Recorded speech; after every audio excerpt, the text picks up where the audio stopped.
नमस्कार, आप देख रहे हैं बिहार तक और आपके साथ मैं हूं रचा शर्मा। बिहार में बजट पेश हो चुका है। वित्त मंत्री सम्राट चौधरी ने सदन में बजट पेश किया और नीतीश कुमार गदगद हो गए। सीएम नीतीश कुमार सम्राट चौधरी को गले लगाते भी नजर आए, लेकिन अब विपक्ष ने बजट पर सवाल उठाए हैं। आरजेडी नेता रोहिणी आचार्य ने सवाल उठाते हुए कहा, नीतीश कुमार जी, कहां से आएगा पैसा। रोहिणी आचार्य ने ट्वीट करके क्या कुछ लिखा है वो आपको दिखाती हूँ। देखिए, उन्होंने लिखा कि 3,17,000 करोड़ के आंकड़ों की बाजीगरी वाले बजट को प्रस्तुत कर खुद अपनी पीठ थपथपाने में मशगूल नीतीश सरकार का ये को समझना होगा कि आर्थिक विकास के साथ मानव विकास और मानव विकास की खुशहाली के सूचकों का सतत मूल्यांकन किए जाने वाली आर्थिक नीति और व्यवस्था आज बिहार की सबसे बड़ी जरूरत है। फेल डबल इंजन वाली सरकार को शायद ये भान नहीं है कि बिहार के संदर्भ में बहुप्रचारित विकास का जुमला नहीं चलने वाला। यदि लोगों को हक के रूप में बुनियादी सेवाएं नहीं मिली, गैर बराबरी की खाई कम नहीं हुई और श्रम शक्ति का पलायन नहीं रुका, तो नीतीश कुमार जी, यक्ष प्रश्न ये है कि बीमार स्टेट बन चुके बिहार के इतने बड़े साइज के प्रस्तावित बजट के लिए पैसा कहां से आएगा। बदहाल जनता की जेब से दोहन के माध्यम से जिस प्रदेश से पिछले 19 सालों से श्रम शक्ति का पलायन अनवरत जारी है, जिस प्रदेश के बेरोजगारी के आंकड़े भयावह हैं, जिस प्रदेश की प्रति व्यक्ति आय देश में सबसे कम मात्र 183 रुपये प्रतिदिन है, जिस प्रदेश में मैन्युफैक्चरिंग सेक्टर का अस्तित्व ही नहीं है, जिस प्रदेश में देश भर में फैले उद्योगों का महज 1.3% उद्योग मौजूद है, जहां कृषि आधारित अर्थव्यवस्था अपने सबसे बुरे दौर से गुजर रही है, वहां राजस्व का स्रोत क्या होगा। क्या पहले से कर्ज में डूबे बिहार पर और कर्ज का बोझ लादा जाएगा। नीतीश कुमार जी, आपकी सरकार के द्वारा प्रस्तुत बजट का सबसे निराशाजनक पहलू तो ये है कि देश की सबसे बड़ी युवा आबादी बिहार में रहती है। बावजूद इसके प्रदेश के बजट में युवा आबादी के लिए रोजगार सृजन की चर्चा तक नहीं की गई।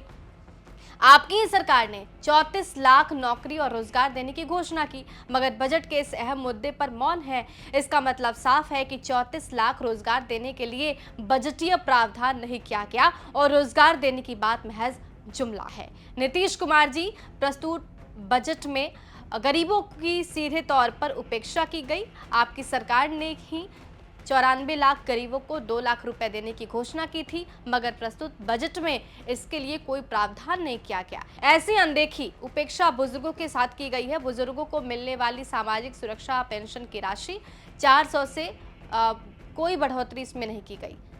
अब आपको बताते हैं कि बजट में क्या कुछ ऐलान किया गया। देखिए, 21 ऐसे बड़े ऐलान किए गए हैं।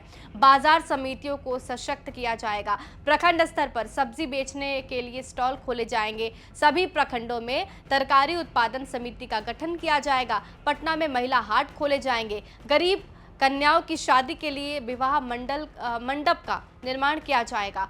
महिलाओं के लिए जिम खोली जाएगी और जिसमें महिला ट्रेनर की मौजूदगी होगी। महिलाओं के लिए पिंक टॉयलेट की स्थापना की जाएगी। राज्य सरकार कंपनियों से कंप्रेस बायोगैस प्लांट की स्थापना करवाएगी। दवा उत्पादन कंपनियों के लिए प्रोत्साहन नीति लाई जाएगी। राज्य के प्रमुख शहरों में कामकाजी महिलाओं के लिए छात्रावास यानी कि हॉस्टल की स्थापना करवाई जाएगी। प्रवासी बिहारियों के लिए देश के कई शहरों में हेल्थ सेंटर की स्थापना की जाएगी। प्राइवेट मेडिकल कॉलेज की स्थापना की जाएगी। बिहार में 108 नगर चिकित्सा केंद्र खोले जाएंगे। कैंसर रोगियों के लिए विशेष केयर सेंटर बनाए जाएंगे। बेगूसराय में कैंसर अस्पताल खुलवाया जाएगा। इसके साथ ही ज्यादा पिछड़े स्टूडेंट के लिए स्कॉलरशिप दर को दोगुना किया जाएगा। इसके साथ कई ऐसी बड़ी जो घोषणाएं हैं वो की गई है। इनमें शामिल है कि एससी, एसटी और अति पिछड़ा वर्ग की प्रोत्साहन राशि को दोगुना किया जाएगा। राज्य के प्रमुख शहरों में महिलाओं के लिए पिंक बस सर्विस की शुरुआत की जाएगी। इसमें ड्राइवर, कंडक्टर सभी महिलाएं होंगी। महिला पर्यटक गाइड की नियुक्ति की जाएगी। महिलाओं को ई रिक्शा खरीदने के लिए मदद राशि दी जाएगी। छठ पूजा के लिए होम स्टे की सुविधा के लिए सरकार मदद करेगी। पूर्णिया एयरपोर्ट का निर्माण जल्द से जल्द शुरू किया जाएगा। अगले 3 महीने में फ्लाइट सर्विस यहां पे शुरू कर दी जाएगी। राजगीर, सुल्तानगंज, रक्सौल में ग्रीन फील्ड एयरपोर्ट बनवाए जाएंगे। कुल 8 एयरपोर्ट बनेंगे। महिला सिपाहियों को सरकार किराए पर आवास लेकर थाने के आसपास उन्हें रखेगी। 2027 तक बिहार के किसी भी कोने में 4 घंटे में पटना पहुंचने का टारगेट रखा गया है। तो ये 21 बड़ी घोषणाएं हैं जो की गई हैं नीतीश सरकार में इस पूरे साल के लिए। हालांकि इसको लेकर विपक्ष लगातार ये सवाल करता नजर आ रहा है कि इतने पैसे आएंगे कहां से। अब रोहिणी आचार्य ने यह सवाल नीतीश कुमार से किया है। आपको क्या लगता है जो बजट बनाया गया है इस साल के लिए, उस बजट को आप कैसे देखते हैं? हमें कमेंट बॉक्स में जरूर बताइए। बिहार की तमाम खबरों के लिए हमारे साथ बने रहिए, देखते रहिए बिहार तक।